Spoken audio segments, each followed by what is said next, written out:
നമസ്കാരം. മാത്യു കുഴൽനാടൻ എം.എൽ.എ ചിന്നക്കനാലിൽ വാങ്ങിയ ഭൂമിയുടെ പോക്കുവരവിൽ ക്രമക്കേടുണ്ടെന്ന് വിജിലൻസ് കണ്ടെത്തി. എം.എൽ.എ വാങ്ങിയതിൽ 50 സെന്റ് അധിക ഭൂമിയെന്നാണ് കണ്ടെത്തൽ. ആധാരത്തിലുള്ളതിനേക്കാൾ 50 സെന്റ് അധികം അളവിൽ കാണുന്നുണ്ട്. 2008 മിച്ചഭൂമി കേസിൽ ഉൾപ്പെട്ട സ്ഥലമാണിതെന്നാണ് വിജിലൻസിന്റെ കണ്ടെത്തൽ. ഭൂമി വിൽപ്പന നടത്തരുതെന്ന് 2020 ജില്ലാ കളക്ടർ ഉത്തരവിട്ടിരുന്നതാണ്. ഭൂമി പോക്കുവരവ് സമയത്ത് വില്ലേജ് ഓഫീസർ ഇത് അടയാളപ്പെടുത്തിയിട്ടില്ലെന്നും വിജിലൻസ് കണ്ടെത്തി. അതേസമയം ഭൂമി വാങ്ങിയതിനു ശേഷം ഇതുവരെ അളന്നു നോക്കിയിട്ടില്ലെന്നും ഭൂമി അളന്നു നോക്കാതെയാണ് പുറമ്പോക്ക് ഭൂമി കയ്യേറിയതെന്ന് ആരോപിക്കുന്നതെന്നും മാത്യു കുഴൽനാടൻ പ്രതികരിച്ചു. അധിക ഭൂമി ഉണ്ടെങ്കിൽ തിരികെ നൽകാൻ തയ്യാറാണെന്നും അദ്ദേഹം കൂട്ടിച്ചേർത്തു. ക്രമക്കേട് നടത്തിയത് മാത്യു കുഴൽനാടൻ എം.എൽ.എ ആണെന്നതിന് തെളിവില്ല. 2008 മിച്ചഭൂമി കേസിൽ ഉൾപ്പെടുമ്പോൾ അത് മറ്റൊരാളുടെ ഭൂമിയായിരുന്നു. മാത്യു കുഴൽനാടൻ്റെ കൈവശമുള്ള ഭൂമിയിലെ 50 സെന്റ് അധിക ഭൂമി തിരികെ പിടിക്കാൻ റവന്യൂ വകുപ്പിന് ശുപാർശ ചെയ്യും. അത് പിന്നീട് മറ്റൊരാൾക്ക് വിറ്റ ശേഷമാണ് കുഴൽനാടൻ്റെ കൈകളിലെത്തിയത്. മിച്ചഭൂമിയാണെന്ന് അറിഞ്ഞുകൊണ്ടാണ് കുഴൽനാടൻ വാങ്ങിയതിന് തെളിവില്ലെന്നും വിജിലൻസ് പറയുന്നു. കെട്ടിടം എന്തുകൊണ്ട് നിങ്ങൾ കാണിച്ചില്ലെന്ന് ചോദ്യമുണ്ടായിരുന്നു. ആ കെട്ടിടം എന്ന് പറയുന്നത് നിങ്ങൾ കണ്ടിട്ടുള്ളതാണ്. അതിന് ബിൽഡിംഗ് നമ്പറോ ബിൽഡിംഗ് പെർമിറ്റോ ഒന്നുമില്ല. ഉപയോഗയോഗ്യമായ രീതിയിൽ അല്ല ആ കെട്ടിടം.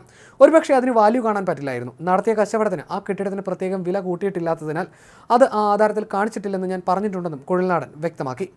മുഖ്യമന്ത്രിക്കും മകൾക്കുമെതിരെ മാസപ്പടി ആരോപണം ഉന്നയിച്ചതിന് പിന്നാലെയാണ് മാത്യു കുഴൽനാടനെതിരെ CPM നികുതി വെട്ടിപ്പ് ആരോപണമായി രംഗത്തെത്തിയത്.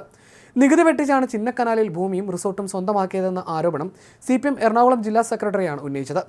ആധാരത്തിൽ 1.92 കോടി വില കാണിച്ച കുഴൽനാടൻ അടുത്ത ദിവസം നൽകിയ തെരഞ്ഞെടുപ്പ് സത്യവാങ്മൂലത്തിൽ വില 3.5 കോടിയാക്കി കാണിച്ചുവെന്നായിരുന്നു ആരോപണം.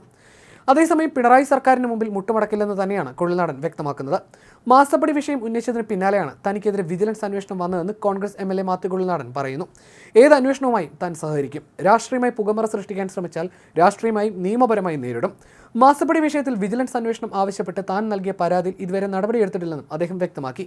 നിയമ പോരാട്ടമാണ് മാത്യു കുഴൽനാടൻ ലക്ഷ്യമിടുന്നത്. തനിക്കെതിരെയുള്ള വിജിലൻസ് അന്വേഷണത്തിന്റെ നിയമവശങ്ങൾ പരിശോധിക്കുന്നുണ്ട്. കോടതിയെ സമീപിക്കേണ്ടി വരും. എക്സാലോജിക്കിനെതിരെ ഗുരുതരമായ കണ്ടെത്തലുകൾ വന്നിട്ട് CPM ന്യായീകരിക്കുന്നത് അപഹാസ്യമാണ്. CPM പിണറായി വിജയന് കീഴ്പ്പെട്ടുവെന്നും മാസപ്പടി വിഷയത്തിൽ നിന്ന് പിന്നോട്ടില്ലെന്നും മാത്യു കുഴൽനാടൻ കൂട്ടിച്ചേർക്കുന്നു. കമ്പനി ആക്ട് പ്രകാരം കള്ളപ്പണം വെളുപ്പിച്ചെടുക്കാനുള്ള കേവലം കടലാസ് കമ്പനിയാണ് എക്സാലോജിക്കെന്ന് പ്രഥമ ദൃഷ്ട്യാ തെളിഞ്ഞതായി കുഴൽനാടൻ പറയുന്നു. എന്നാൽ CPM ഇതിനെ ന്യായീകരിക്കാൻ ശ്രമിക്കുന്നതിൽ അത്ഭുതം തോന്നുകയാണ്.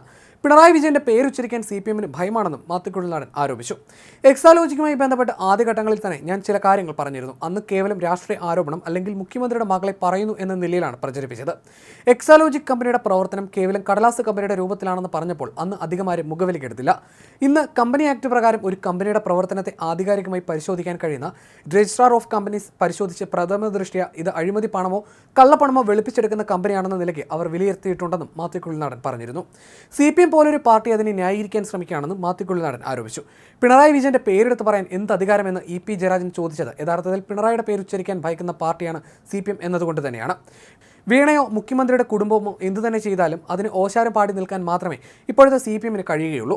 കോടിയേരി ബാലകൃഷ്ണന്റെ മകന്റെ പ്രശ്നം വന്നപ്പോൾ പാർട്ടി എടുക്കുന്ന നിലപാട് CPMന്റെ കരുത്തായി കണ്ട പല നേതാക്കളുമുണ്ട്. പക്ഷേ പിണറായിയോട് അത് സാധിക്കില്ല. കാരണം പിണറായി വിജയൻ എന്ന ഭരണാധികാരിക്ക് മുൻപിൽ CPM കീഴടങ്ങി എന്നതിന്റെ ഏറ്റവും ലളിതമായ ദൃഷ്ടാന്തമാണ് കഴിഞ്ഞ ദിവസം കണ്ടതെന്നും മാത്യു കുഴൽനാടൻ പറഞ്ഞിരുന്നു.